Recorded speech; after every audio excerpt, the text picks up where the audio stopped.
Well, hello, everyone. This is Al-Fadi. Thank you so much, of course, for your faithfulness to follow along with us in this exciting series about Mecca, A Search for a Place.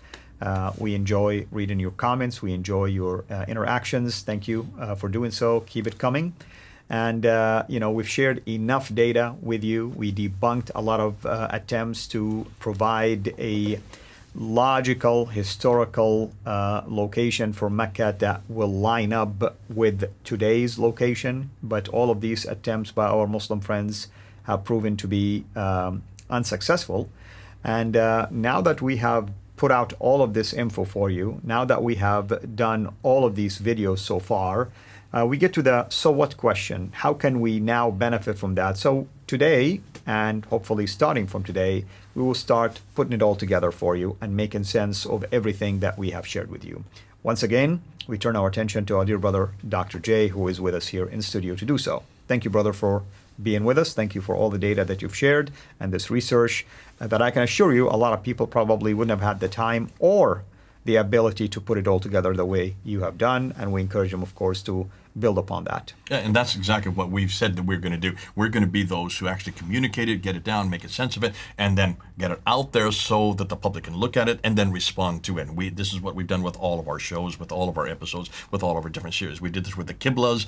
We did this certainly with the origins of Islam, and we also did it with Muhammad. Now we're looking at Mecca. This is a whole series on Mecca. We did it with Dan Gibson versus David King, that whole series. So it stands to reason that people will want us to come up to conclusions because we've put out an awful lot of problems out there. We've talked about the historical problems. We've talked about the geographical problems. We've looked at the theories that the Muslims have put there, and we've debunked all of them, the three major theories. So now the question that everybody says, well, okay, Al-Fadi, Jay, you've shown us all the problems. What then happened? And I would love to just say, well, this is what happened. I would love to be able to do that. I would love to just pull it out of a hat and say, we now know categorically, but this is history. And remember, no one has been able to really understand the 7th century because so much of it has been destroyed by the Abbasids. The Abbasids in the 8th, 9th, and 10th completely eradicated. We know al-Bukhari destroying 98% of everything he was given and only retaining 2%. And it's that 98% that you and I are going to have to now try to piece back together and try to make sense of it all. So I'm going to tell you, and you either can agree with or not, or those who are watching, I'm going to tell you what we believe today in June of 2021. This is where we think. This is how we think it all happened. We're going to have to change it. We're going to have to dovetail it. We're going to have to move things around. We're going to have to change the goalposts. We're going to have to correct it as new material comes to the fore. And we've always said this, haven't we? We follow where the evidence leads. Right. We always follow where the evidence leads. In the 7th century, we're not interested, as I said over and over again, we're not interested in, 7th century over on this side, 7th century, we're not interested in the 9th and 10th century redactions.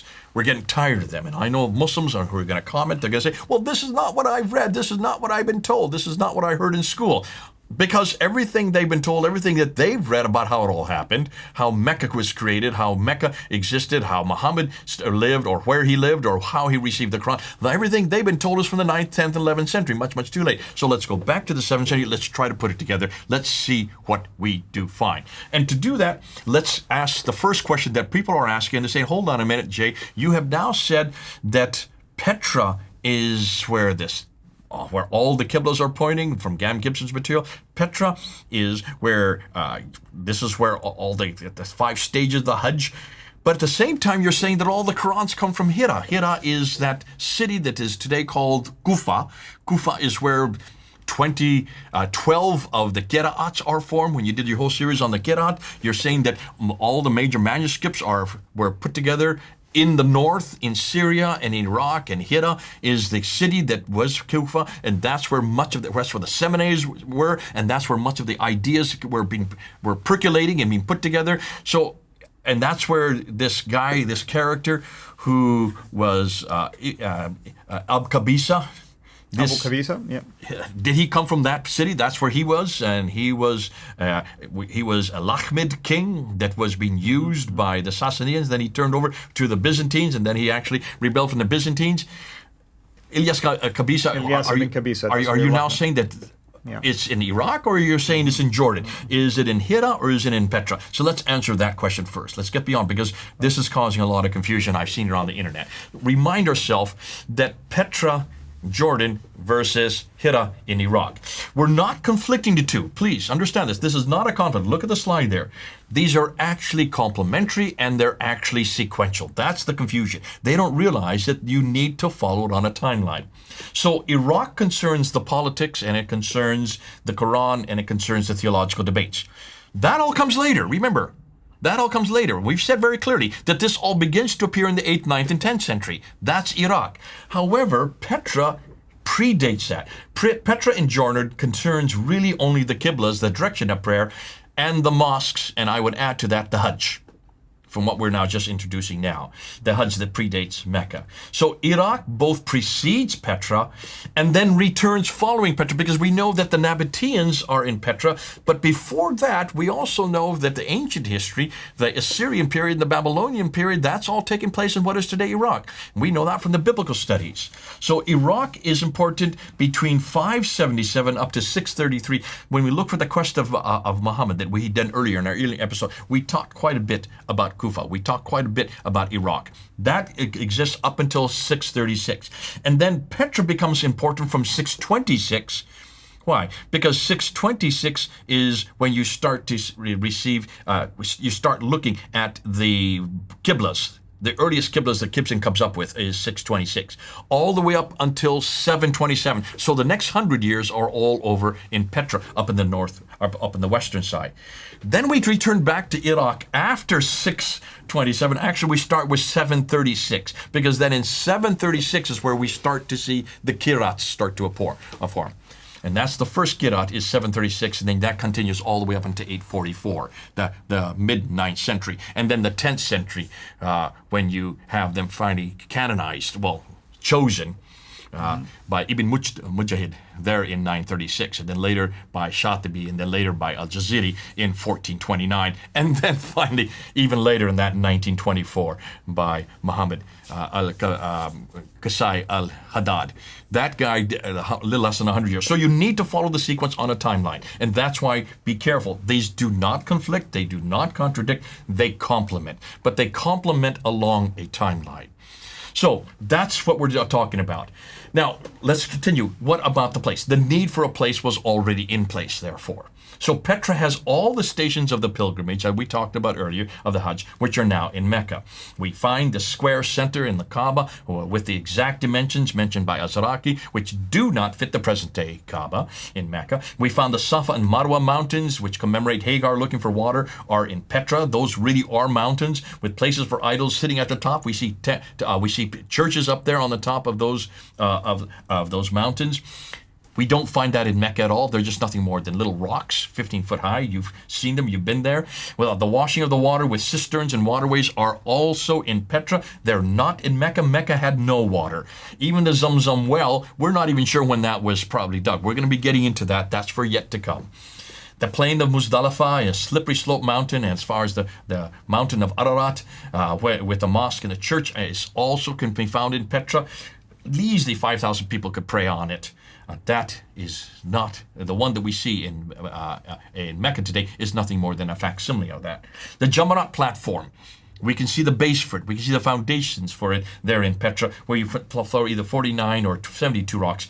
That now has been increased to 3 Jamarats since the 1950s up until the 1980s. Now today, there are 3 of them. There may be even 4th and a 5th will have to be added as the crowds get larger. They just keep on adding the new traditions to support that. So let's just look at Petra, because we need to notice this. Let's look at a map here, and here's the map. I want to put the map up there. Notice where Petra is. There it is, right there. Right. Okay? The Nabatean city of tombs and temples. And that's why the tourists go there, because of all the tombs and temples that are there. It is on the trade routes east and west and north, but not south, not the land trade route. You notice it's not an A trade route going south along the land, but on the trade routes on land going east and west. Why not south? Well, that proves the sea basically trade route. Bingo. It stops there and it starts going from there. To understand why it doesn't go south is because of the sea routes. And we talked about that. That's why we debunked Jeddah. The sea routes coming across here from the Arabian Sea go right up the Red Sea, and from there they go up to Petra. So it's very clear if you follow the green arrows that was all maritime. That was all maritime trade. And the East also supports the notion that going all the way to modern-day Basra and going from there to that region. That's exactly right. Yeah. Whether you put it up, Basra, which would be right up here. Yeah. So, Petra is where the Nabatean Aramaic was also spoken. Remember we talked about that, and written, which later gave birth to what is in the Quran today. The Tar Marbuta, the Alif Maksura, the definite article Al, those were all created up in the north. Petra is where all the mosques, Dan Gibson found this, all the mosques up until 706 AD were all facing Petra. And they were as far away as Canton in China and Shadaman in India. So conclusion, Petra seems to have been the original sanctuary, which was then later copied to Mecca in the 8th century by the Abbasids. Hold on a minute. We know that Petra is much too far north to support the later traditions. Support the later traditions of Mecca once again. It's too far the distance and too late. So what we're going to do next, yes, we're going to go then look at the 7th century. Let's then look and see what we do now know. We've seen pretty well that Petra does not conflict with Hira or Kufa or Iraq. Jordan does not conflict with Iraq. But what we do know is Mecca is missing in all of that. Mecca, we cannot find in any of that. All the trade routes go around it, all the mosques do not face it, and all the history does not support it. Let's do that in a separate episode. Let's do that in the next episode. Let's then talk about the 7th century. What do we know and what can we find from that scenario? Thank you. And hopefully everyone beginning to see what can we make out of all this data and how can we benefit in terms of putting it all together and making sense of it. Until we meet next time to continue this discussion, this is Al-Fadi. God bless you. Thank you for watching this video. Be sure to like and subscribe to our channel Sira International and click on the bell so that you receive notifications whenever we publish a new video or go live. I would also like to appeal to you to consider becoming a Patreon patron by clicking the link right below. By doing so, you can give towards the production of these videos. There are also other options for you where you can give to our channel. I thank you from the bottom of my heart.